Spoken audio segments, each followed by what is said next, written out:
So we are continuing today in Siman Beis, Halacha Dalid.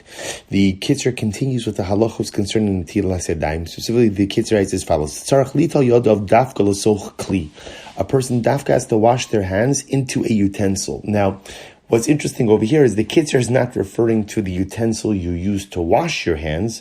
Rather, the Kitzur is saying that when you wash your hands, the water with which you wash should be contained within a utensil.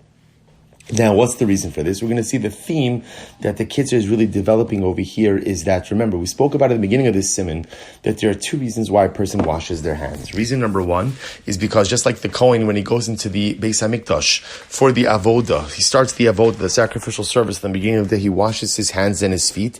He's consecrating himself. He's a new being, a new day, a new mission, a new mandate. So we do that same level of like consecration and rededication. The second issue is ruach ra, a spirit of impurity that rests upon a person when they go to sleep. This is associated with the death motif of sleep, and therefore when a person wakes up, a person has to. So when a person wakes up, we saw the Kitzur said when a person wakes up, the ruach ra, the impure spirit dissipates, except it remains on the fingertips, and that's why a person has to go out and wash netilas yadayim.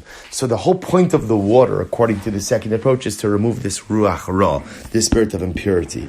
But as a result, the water contains this spirit of impurity.